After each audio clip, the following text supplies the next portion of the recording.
Maftunkor O'zbekiston ijodiy guruhining Toshkent viloyati Bo'stonliq tumanidagi Ugam Chotqol davlat milliy tabiat bog'i hududi bo'ylab amalga oshirgan ekspeditsiyasi davom etadi.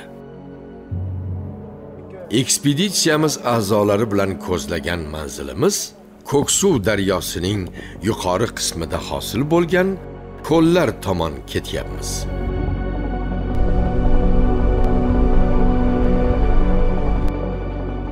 Mashinamiz yo'lning oxiriga yetib keldi, ammo biz emas. Temir tulporimizni shu yerda qoldirib, manzilgacha bo'lgan 5-6 kilometrlik masofani piyoda bosib o'tamiz.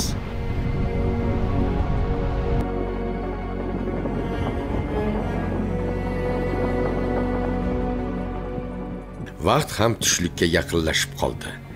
Shu yerning o'zida tamaddi qilib olib, so'ng yo'lda davom etishga kelishdik. Ko'rgan bilganlarimiz haqidagi taassurotlar, oldinda kutayotgan sarguzashtlar borasidagi taxminlarimiz haqida gurunglashib, qorinni to'qladik-da, to'rva xaltalarimizni yelkamizga olib, yana yo'lga tushdik.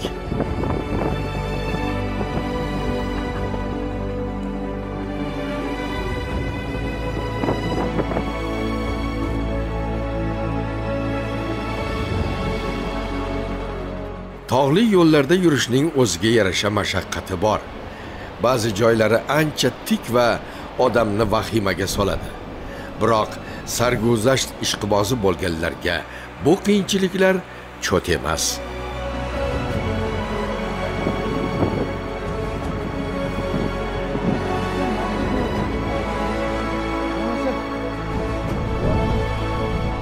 Tik va tor bo'lgan ayrim joylarda otlardan tushib, o'zimiz piyoda yurib o'tyapmiz.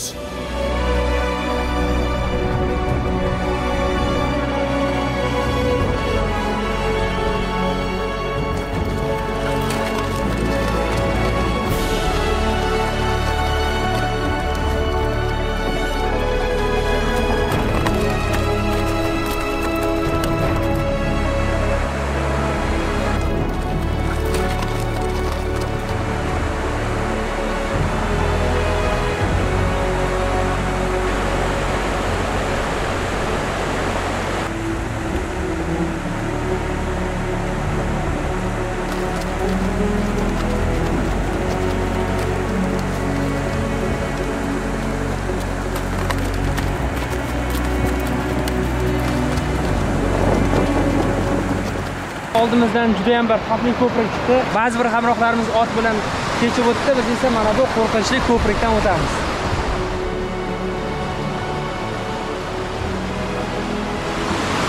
Ham qiziqarli, ham qo'rqinchli. Ayniqsa bu toshlari sal bir odamni o'ziga tortadi. Suv uncha chuqur emas, shuning uchun qadrsiramaysiz.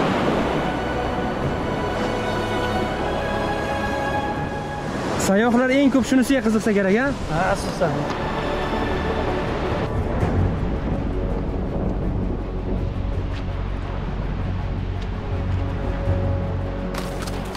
Otlar lekin yo'lni yaxshi bilar ekan. Ko'p yurgan bu joyda.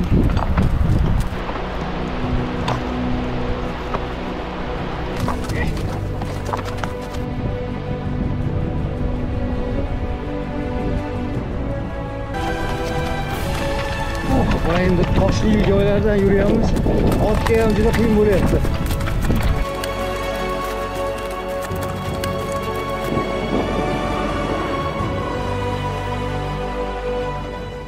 Mana bu dara nafaqat mahobatli, balki juda ham chiroyli, ha? Qarang, soy ilonizni bo'ylab daralar orasidan kelyapti.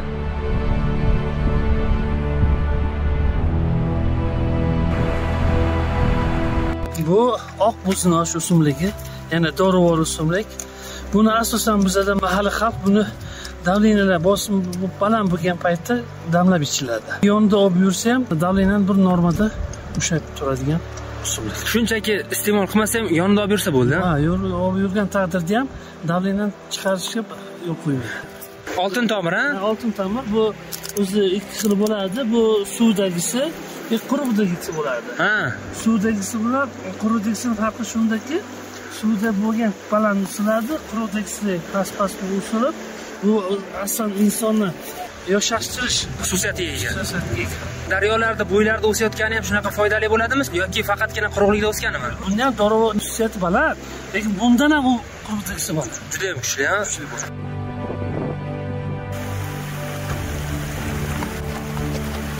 Shu zaylda 1 soatlik yurishdan so'ng yana bir kechuvga duch keldik.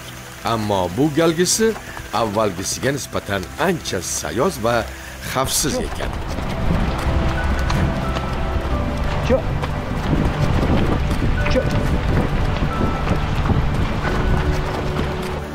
Daryo bo'yi keng, suv sathi esa past. Shuning uchun uni kechib o'tish jiddiy muammo tug'dirmadi.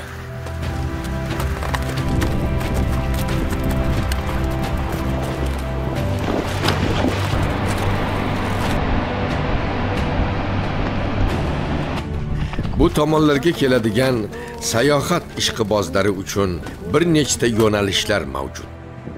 Aytaylik, mana bu daraning har ikki tomonidagi yo'llar bo'ylab ichkariga burilsa, ko'plab sharsharalar, kichik ko'llar va o'ziga xos tog' manzaralari bor. Hozircha sayyohlar bu yerga kelishga boshlangan, lekin sayyohlik madaniyati baland. Nimaga deganda, ko'llar atrofida hech qanaqa chiqindilar, nimalar ko'rinmayapti. Inspektorlar tomonidan bularni ro'yxatga olgan paytda har bitta sayyohga shu tabiiy ko'llarni asrashga, chiqindilar tashlamaslik, gulxan yoqmaslik, daraxtlarga ziyon yetkazmaslik to'g'risida tushuntirishlarni olib boriladi. Manzilimizga yetay deb qoldik, ammo yo'l mashaqqati baribir o'z so'zini aytyapti. Otliq guruh biroz ilgarilab ketdi. Piyoda kelayotganlar esa sekin-asta orqada qola boshladi va oraliq masofa borgan sari uzayyapti.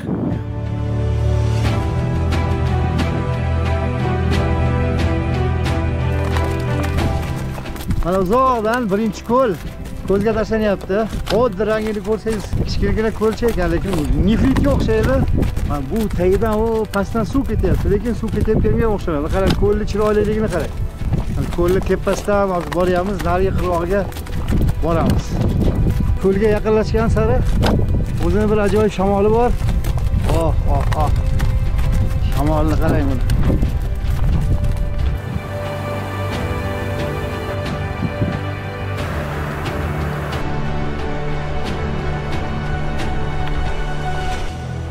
Otliq guruhdan so'ng piyoda kelayotgan jamoamiz a'zolari ham ko'lga yetib kelishdi.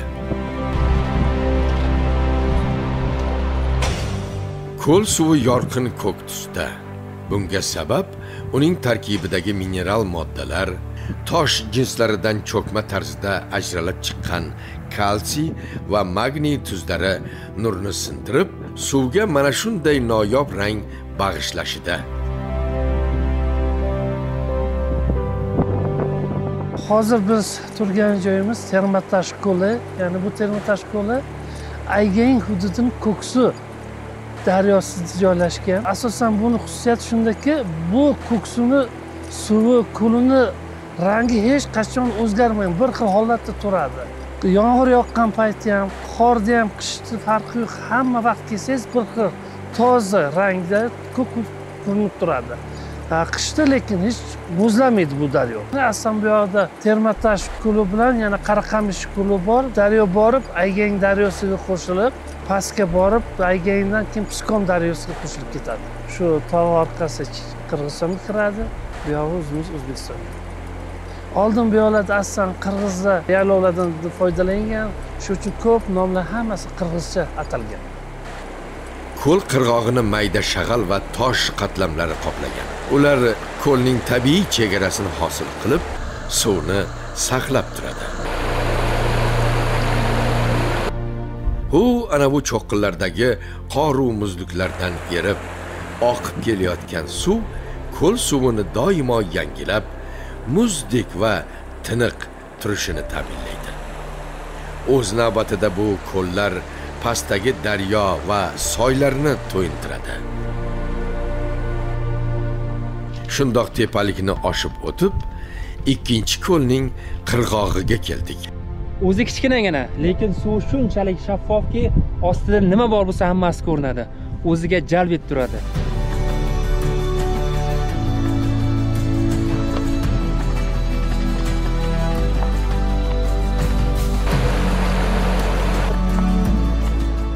Ko'lning go'zalligini ta'riflashga til ojiz.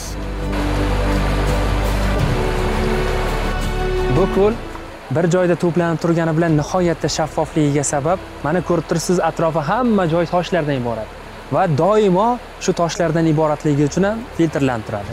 Ya'ni yuqorida Ko'ksuv daryosi kelib, toshlar orasidan siz o'tib, mana shunday chuqurroq joyda bu ko'lni hosil qilgan. Bundan chiqqan suv esa pastda biz hozir ko'rgan birinchi ko'lni hosil qiladi.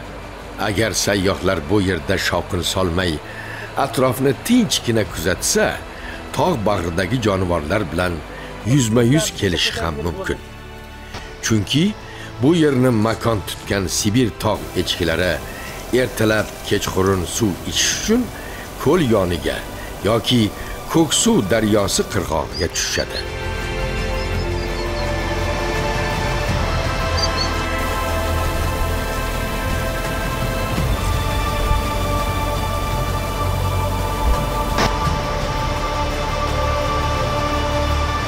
Shuningdek, hudud ayiq, tulki va turli qushlar uchun ham hayot manbai bo'lib xizmat qiladi.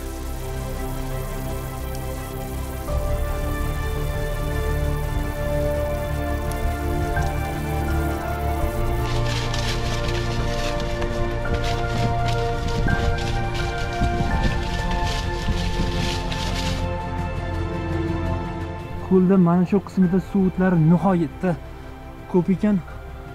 Ularda turli xil tog' shaklidagilari yoki bo'lmasa tikpari shaklidagilari bor ekan.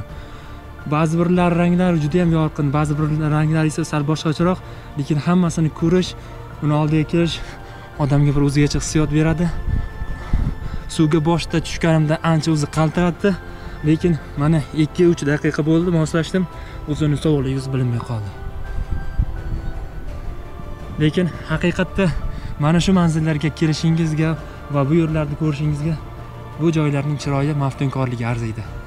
Yurtimizning mana shunday noyob va go'zal tabiatini faqatgina O'zbekiston telekanalida Maftunkor O'zbekiston ko'rsatuvida ko'rishingiz mumkin.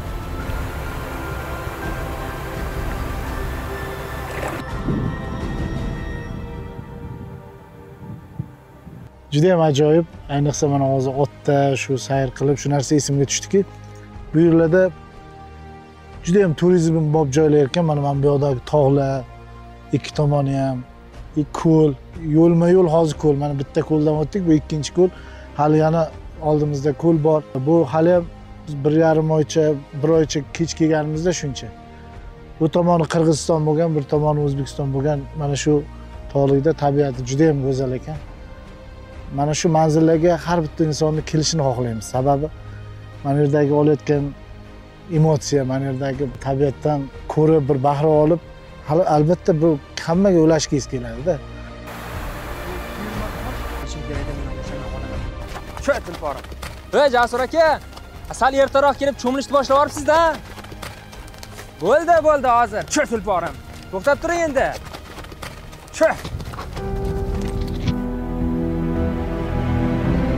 Tushganda ham ehtiyot bo'lish kerak ekan, ostrak toshlar nihoyatda o'tkir ekan, oyoqni kesib yuborish hech gap emas. Albatta, bunday sovuq suvga birdan tashamasa iloji yo'q. Bo'lmasa odam seskanib ancha vaqtni yo'qotib qo'yadi.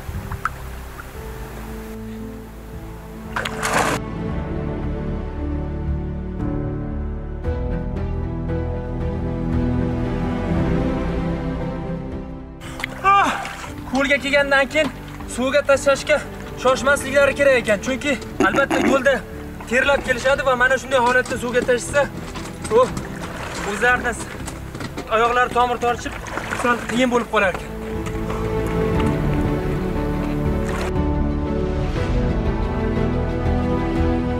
Jasur aka, qani kim uzoqdan chiqarib o'ynaymizmi? Ha? Ya oldin buni bir tushib olaylik bunga. Ayni kim uzoqdan chiqarib o'sam mayli. Davay, qani? Kim uzoqdan chiqaradi? 1 2 3.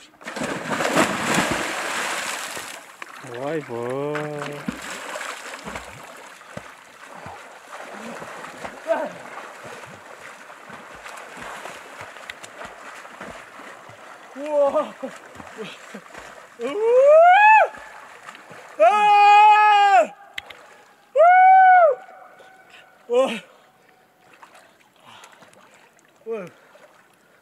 Bunaqa maza bo'ladi o'ylayman.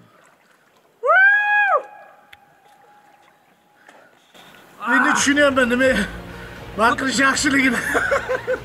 Xuddi borku, badanimga minglab ignalar sanchgan deydi aka.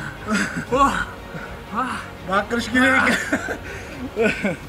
Lekin va suvimizdaligiga bunaqa bo'ladi deyman. Ko'pincha o'rganib qolasan deydi-yu. Shu yolg'on gap. Muzdek turib talyo.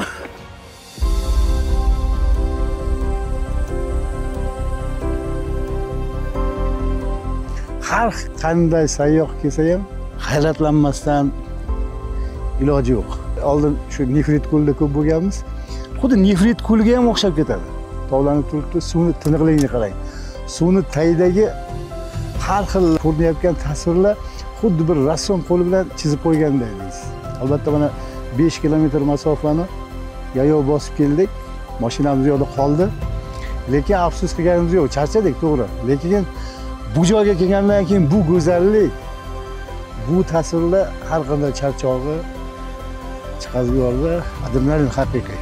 Mana hozir biz ko'ryapmiz, ko'lning atrofi birorta joyda bir hech qanaqa bir chiqindi ko'rmaysiz-da.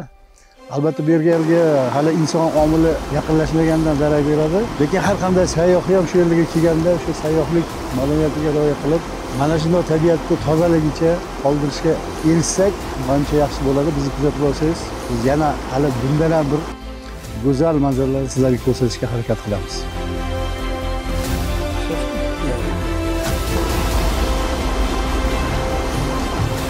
Bu yerning har bir qadamida sarguzasht, har bir manzarasida yoqimli xotira yashiringandek. Biz ham uning go'zalligidan ko'z uza olmayapmiz. Biroq oldinda yana ko'p manzillar va tabiat go'zalliklaridan bahra olishdek baxt bizni kutmoqda.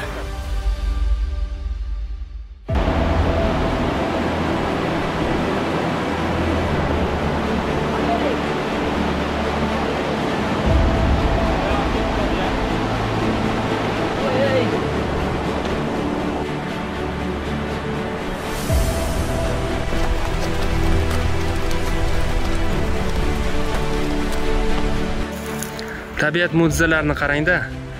Mana bu atrofda shuncha unumdor yer bo'la turib, lekin bu daraxt mana shu toshning o'rtasidan chiqqan ekan. Chiqqanda ham shunchaki hilvirab turgani yo'q, g'ij-g'ij hosilga to'la. 2 soatlar tog' yo'llaridan piyoda yurib, mashinamiz turgan joyga yetib keldik. Navbatdagi manzilimiz Shovurko'l. Hamrohlarimizdan biri shunday dedi. Hozir sal kech bo'ldi. Shovurko'lga erta tongda chiqqan ma'qul. Chunki bu paytda harorat ko'tarilgan. Muzliklardan eriyotgan suv ko'paygan. Soylar orqali o'tish ancha qiyin bo'ladi. Ammo biz tavakkal qildik. Avvalgi tekis maydonlardan o'qdek uchib o'tdik. Yo'l ham ancha qulay, tabiat ham musaffo edi. Birozdan so'ng manzara o'zgardi. O'nqir-cho'nqir notekis yo'llar. Bu holat biz uchun notanish emas, lekin tog' yo'lidagi har bir burilish, har bir pastlik o'z sinoviga ega. Ayniqsa, maysa bilan qoplangan chuqurlikning qay darajada ekanini ilg'ab bo'lmaydi. O'ttiz. Mana gapimizga isbot. Chuqurlikka tushish oqibatida mashinamizning old to'sini dars ketdi. Orqadagisi esa osilib qoldi. Jasur aka mashinaning zarar ko'rgan ehtiyot qismini yechib olyapti. Atrofni kuzatamiz. Anavi piskom tog' cho'qqisi. Uning ayrim qismi muzliklar bilan qoplangan bo'lib, yil davomida yer osti va yer usti suv manbalarini to'yintirib turadi. Biz hozir turgan joyimiz Aygayin bo'limining Barqaqsoy dalasi. O'ng tomonimizda Adilonga cho'qqisi bor. Adilonga cho'qqisining birinchi qismi o'zi 3 ta qismdan iborat. Birinchi qismi 4300, ikkinchi cho'qqisi 3408. Bu O'zbekistonda ikkinchi eng baland cho'qqilardan ikkinchi joy turadi Adilonga. Adilonga bu fransuz qiz nomidan olingan ekan. Fransuz alpinist qiz bo'lgan ekan, kelib bu alpinist bu yoqda shu cho'qqiga chiqish maqsadida kelganda shu cho'qqida jon taslim bo'lgan ekan, shuni nomiga atilgan ekan. Hozirgi yangi nomi buni Pskom cho'qqisi deb ataladi. Chap tarafdagi cho'qqimiz bu Sarabosh deymiz. Bu O'zbekiston, Qozog'iston va Qirg'iziston 3 ta davlati kelib chegarasi bitta joyda bo'lgani uchun Sarabosh nom berilgan ekan. Mashinamiz yurishga shay bo'ldi, ammo kech tushib qoldi. Bunday paytda tog' bag'rida havo tez soviydi. Yo'llar ham xatarliroq tus oladi.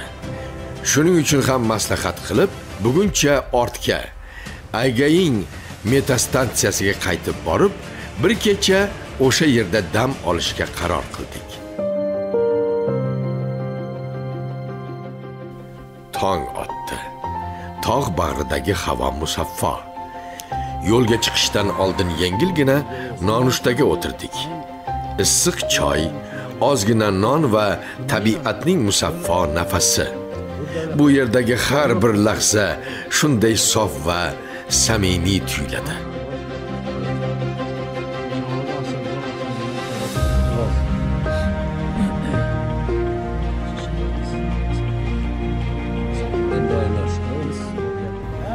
Nonushtadan so'ng Aygayin metastansiyasi xodimlari bilan xayrlashdik. Ularga minnatdorchilik bildirib, yo'lga tushdik.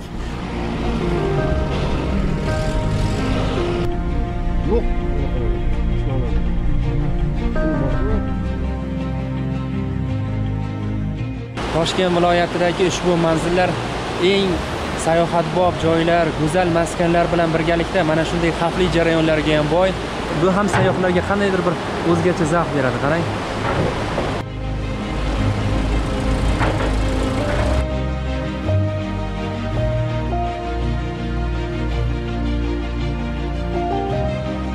Bu yerda tez-tez sodir bo'ladigan qiziqarli jarayonlardan biri bu soydan kechuvlar. Ayrim soylar kichik va undan yengil o'tiladi, lekin ba'zilari ancha chuqur va keng. Bunday joyda ulovingiz yo'l tanlamas bo'lmasa, botib qolishi aniq. Yaxshi hamki kecha Shovur ko'lga bormay ortga qaytibmiz. Agar tavakkal qilganimizda ahvolimizga havas qilib bo'lmasligini tushunib yetdik. Hatto oddiy yo'llar ham suv bilan to'lib toshgan. Hali ham ertalab suv kam. Bo'lmasa kunni tushdan keyin bu soylardan mashinada ketib o'tish nihoyatda qiyin bo'ladi. Sababi kun ustigan sayri muzliklardan suvlar erishi ko'payadi va shuning hisobiga soylardagi suvlar ham ko'payib ketadi. Qarang. Shuning uchun ertalabdan yo'lga chiqsak, mana shunday joylardan osongina o'tib olish mumkin.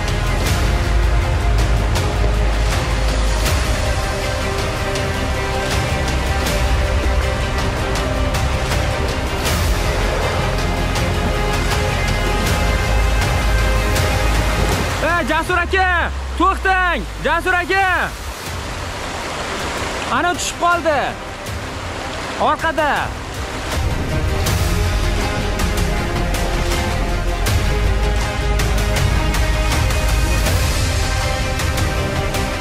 Hozir biz Qorabotqoq degan joydamiz. Bu hudud tog'lar orasida joylashgan keng tekislik. Namlikning yuqoriligi sababli bu yerda daraxtlar deyarli o'smaydi. Shuning uchun butun maydon maysazor bilan qoplangan. Tekislikni o'zi bir 20 gektar bo'lsa kerak. Suv qayerdan keladi bu yerga? Endi mana bu oqayotgan daryolarimiz suvlari it yer bo'lganligi uchun o'ziga tortadi suvni. Tog'lar tagidan sizib kelayotgan suv ham mashqa kelgandan yuzaga ko'tariladi. Tegi qumlik, toshlik ustida turpoq joylashgan. Biroz uzoqroqqa, namligi kamroq joylarga borsak, manzara tubdan o'zgaradi. Oq qayinli o'rmonzorlar boshlanadi. Biz o'rmon ichiga ham kirdik. Havodagi namlik va mayin shamol hammasi insonni ulkan tog' o'rmoni ichida yurgandek hissiyotga soladi.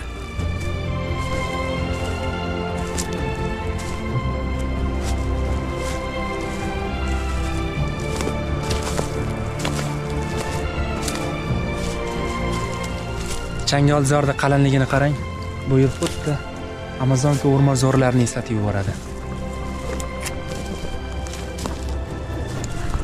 O'rmonzorlarda sayohatni xush ko'ruvchilar uchun bu manzil haqiqatda ajoyib joy ekan. Turli xil qushlar, salqin. O'tirib ovqatlanish uchun, oilaviy dam olish uchun zo'r joy ekan. Ko'proq turistlar yaxshilangan joylar emas, tabiiy holatda o'suvchi o'rmonzorlarni yaxshi ko'radi. Kelib bemalol dam olib, tabiatdan madaniy hordiq chiqarib, har bitta inson o'zini dardlarini unutib shu joylarda dam olib ketadi.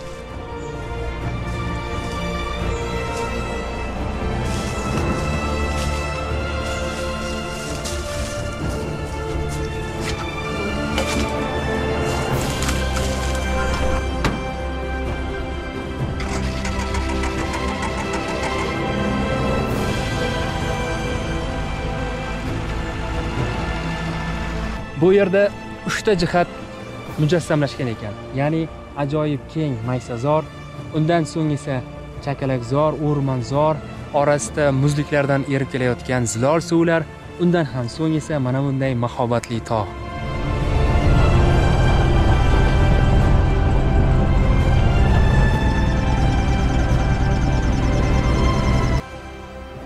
Yana yo'lda davom etamiz.